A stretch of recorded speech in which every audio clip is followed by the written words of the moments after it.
À 10,2% au troisième trimestre, le taux de chômage en France métropolitaine est au plus haut depuis 1997.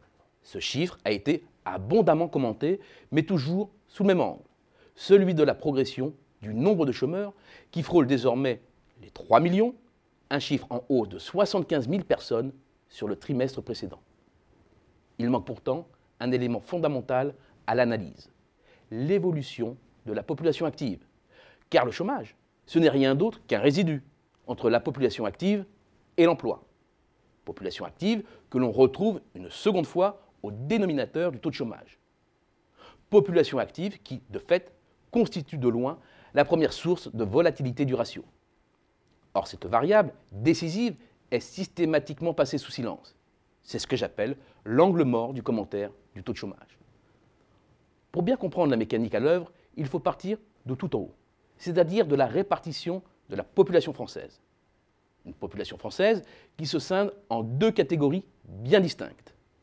D'abord, celle des actifs, c'est-à-dire les personnes en âge de travailler, par convention les 15-64 ans, qui occupent soit un emploi ou sont activement à la recherche d'un emploi. Autrement dit, la population au chômage, les candidats sincères à l'embauche.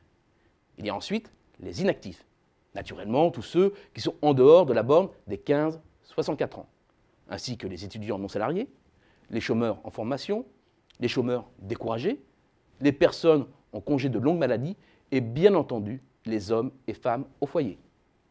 Et contrairement à ce que l'on croit, la population active est une variable qui bouge même beaucoup et par à-coup.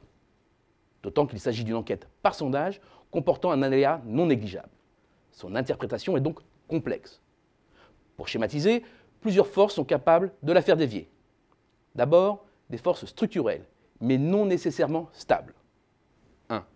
Les flux démographiques, liés aux variations des soldes naturels et migratoires.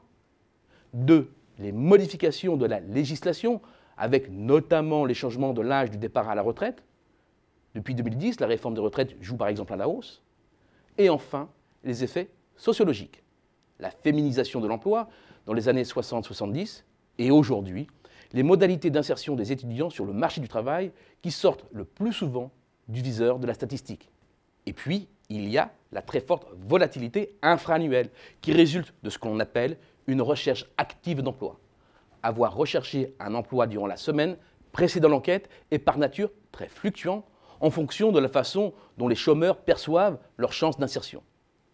Toutefois, si le chiffre de 10,2% est commenté, tout comme celui des 75 000 chômeurs supplémentaires entre T3 et T2, alors il faut aussi mettre en parallèle le gonflement de la population active.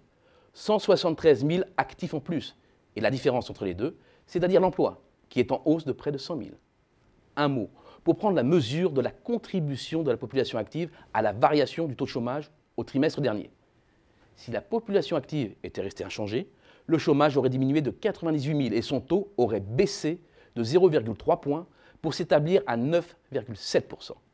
Et depuis le début du quinquennat, si le taux de chômage est monté de 0,9 points, recouvrant une hausse du nombre de chômeurs de près de 300 000, dans le même temps, la population active s'est enrichie de 371 000 personnes supplémentaires. C'est donc une erreur de diagnostic d'affirmer que l'on détruit des emplois sur la période. Le bon diagnostic, c'est que l'on n'en crée pas assez pour absorber la croissance de notre population active, qui est l'une des plus dynamiques d'Europe.